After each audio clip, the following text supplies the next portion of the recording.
Hello viewers, welcome to the channel. आज की इस वीडियो में हम करने वाले हैं क्लास 7 का सिविक्स का chapter 4 growing up as boys and girls के असर्शन रीजन क्वेश्चन आंसर्स।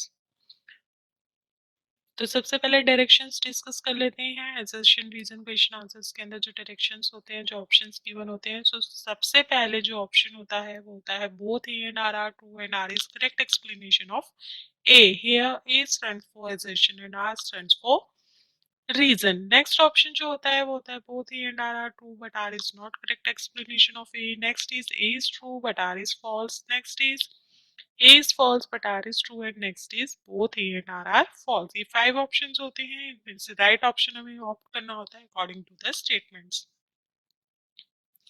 आगे चलने से पहले आपको बता दें, इस चैनल पर दिखाई जाने वाली सभी videos classes wise different playlist में ग्रुप की गई हैं और सभी प्लेलिस्ट की लिंक आपको डिस्क्रिप्शन बॉक्स में मिल जाएंगे, तो वहां से आप डिफरेंट क्लासेस की वीडियोस देख सकते हैं।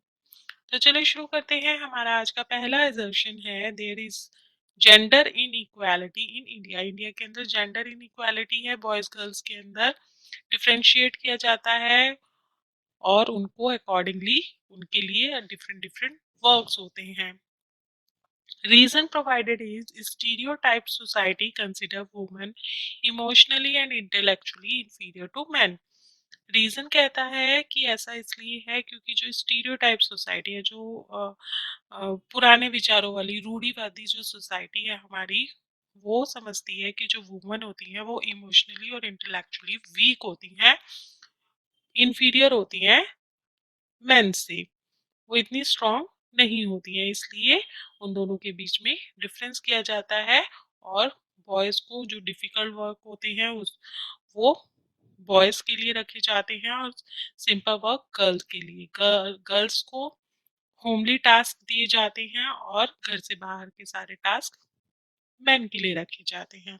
तो दोनों ही स्टेटमेंट सही लग रही हैं। Let's see the answer. Answer is both A and R are true and R is correct explanation of A. दोनों ही स्टेटमेंट सही है और reason provided is also explaining assertion. Next assertion is girls have less opportunity to get proper education than boys. Girls के बाद पास में कम opportunity होती है बॉयज से एजुकेशन लेने की। Reason provided is girls are not interested in studies. Reason कहता है ऐसा इसलिए होता है क्योंकि गर्ल्स जो है उनको पढ़ाई लिखाई में इंटरेस्ट नहीं होता। ऐसा तो नहीं है, गर्ल्स भी इंटरेस्टेड है और आजकल तो girls are studying more well than boys. तो let's see the answer. Answer is true but R is false. Reason जो है वो गलत है। ऐसा नहीं है कि गर्ल्स इंटरेस्टेड नहीं है इसलिए उनको अपॉर्चुनिटी कम दी जाती है। ये हमारी सोसाइटी की वजह से है, स्टीरियोटाइप थॉट जो है सोसाइटी के उसकी वजह से है। अदरवाइज दोनों के लिए ही इक्वल ऑप्शंस अवेलेबल है, इक्वल अपॉर्चुनिटीज अवेलेबल है।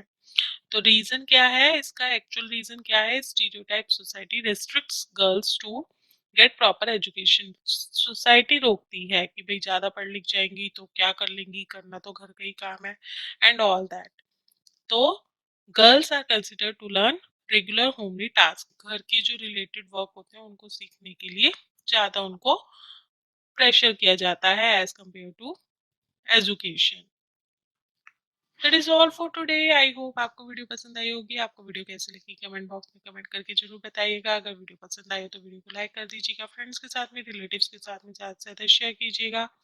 चैनल पे पहली बार आए तो चैनल को सब्सक्राइब कर लीजिए, साथ ही बेल आइकन को प्रेस कर लीजिए ताकि आपको नई नई वीडियोस की नोटिफिकेशन साथ साथ मिलते रहें। फिर मिलेंगे एक नई वीडियो में एक नए चैप्टर के साथ। तब तक के लिए bye bye, have a good day.